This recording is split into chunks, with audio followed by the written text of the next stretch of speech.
interested in giving aid and comfort to their evil ambitions. I want to defeat them. I want to end their reign of terror.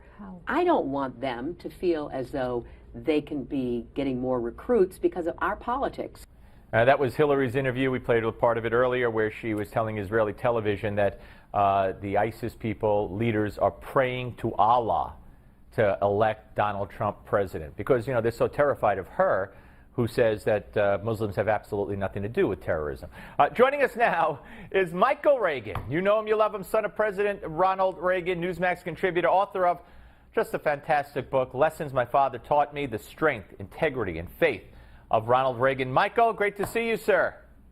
It's great to see you. I listened to that cut, and I'm thinking her nose has got to be growing. I mean, for her to have the audacity to say that in an Israeli interview, when she is, in fact, the person who set the reset with Russia, all the stuff that's going on today, helped create or at least make ISIS larger than life today, for her to say those kinds of things, it's almost, to a point, if it wasn't sad, laughable. Yeah, no, absolutely. And you know, you watched, I'm sure, along with me, the now infamous Matt Lauer interview with her and Trump at the Commander-in-Chief Summit on the Intrepid. How do you think they each did?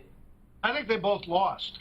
And I'm going to tell you why they both lost. When you have to send surrogates out the next morning to quantify what you said the night before, then you're not in a winning position. And both of them had to send surrogates out to explain that what they said really isn't what they said or what they meant.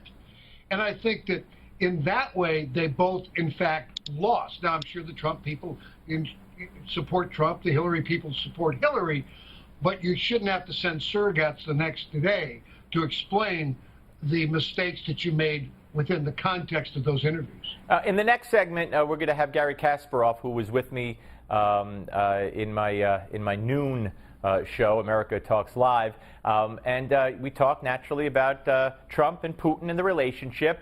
You know, look, I don't believe for a minute, and neither does he, that Trump is looking to institute Russian government and restrictions here in the U.S. But he said just Trump saying, I don't agree with the form of government there, but isn't enough. He must unequivocally reject it. I know you have problems with Trump talking about Putin the way he does, correct?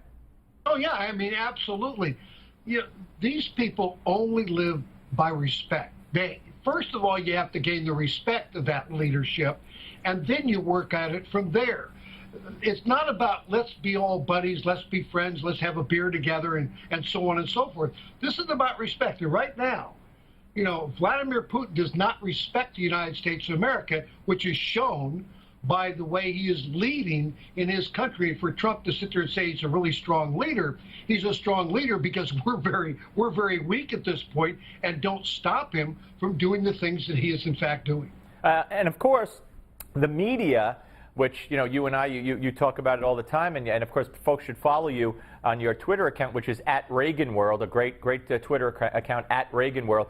But, you know, the media, though, is concentrating on this, oh, Donald Trump likes Vladimir Putin, and ignoring, at the same time, Obama's bromance with the Ayatollah from the day he became president, maybe even before. We find out he sent him letters, he's tried to romance him, he wanted to have a meeting with them, but they turned him down. So what instead does he do? He gives him that agreement, which is a path to nuclear weapons, and now we find out $40 billion to the biggest perpetrator of terror around the world. So while the media and the liberals and Hillary are focused on Donald Trump likes Vladimir Putin, they're ignoring the evil partner in crime that Obama is actively supporting. Oh, yeah, you're absolutely right. But again, let's go back to what you're saying. Donald Trump says things. He's basically loading the gun of Hillary to shoot back at him. If he would just be quiet and not say things of that nature, then indeed they would concentrate more on Hillary Clinton. But when he comes out and says those things about Vladimir Putin, then in fact it gives the media a reason not to talk about Hillary, but to talk about Donald Trump.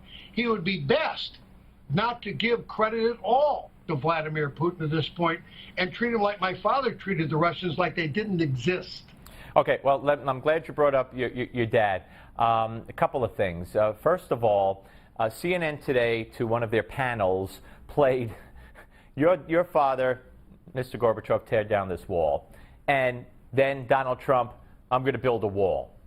As if there's in any way, and maybe you'll disagree with me, but as if there's in any way, any analogy or room to compare that, I guess their point was he's not at all like Ronald Reagan because he wants to build a wall, and Ronald Reagan wanted a wall torn down, but it's different circumstances. Oh, listen, they've been doing this. The left's been doing this for a long time, Steve. I, as you probably know, was at the 20th anniversary of the Berlin Wall coming down. Yep. Hillary Clinton was there speaking on behalf of the president because he'd sent a video to that event in Berlin. And Hillary could do nothing but talk about the walls that, in fact, Barack Obama had to overcome to become president of the United States. And again, equating the wall in Berlin, which was to keep people in, to the walls that, in fact, supposedly had to be overcome by Barack Obama. Now the wall they're talking about building to keep people out of the United States of America, equating it to the same exact thing. That is so disingenuous and so wrong. But it tells you something about our millennials, what have you, who have no sense of history. I was with a young man back a couple of years ago in Berlin, and I asked him, what do you know about the Berlin Wall? He said, well, the Americans put it up to keep the communists out of their state. I just went, what?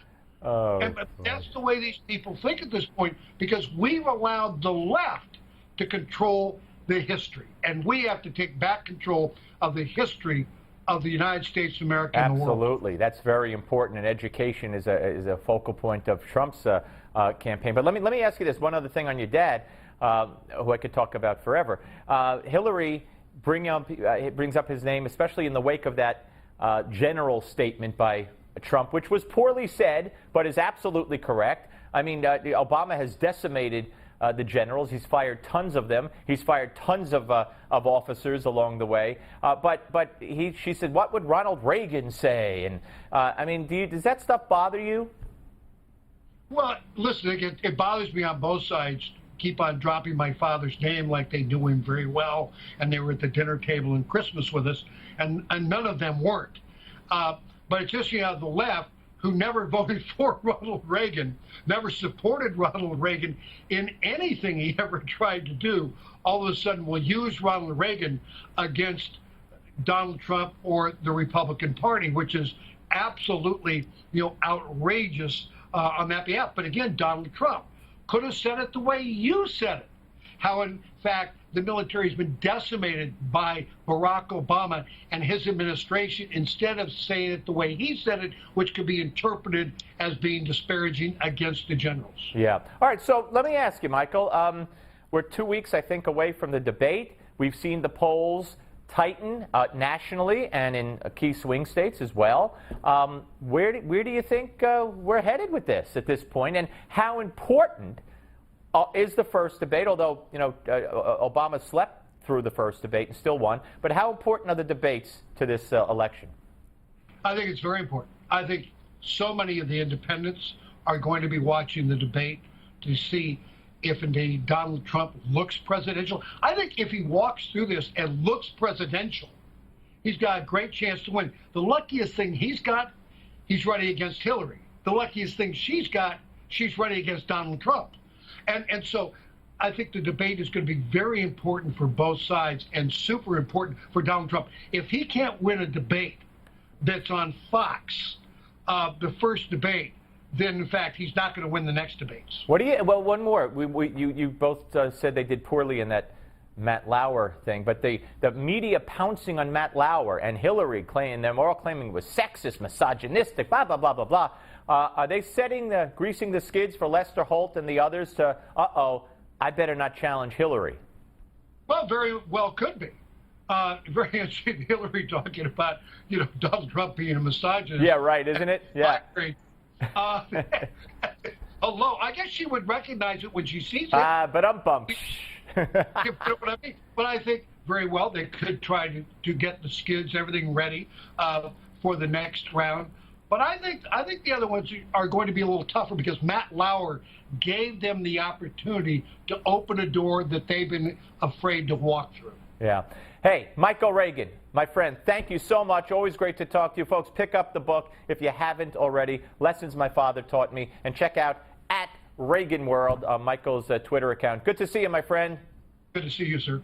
Bye-bye. All right, folks, up next, Give Me Five and portions of my interview with former chess champion Garry Kasparov. As I mentioned to Michael, I did it, the full interview earlier today at noon. If you don't know about the noon show, noon Eastern time, America Talks Live, but you'll see highlights coming up. Don't go away.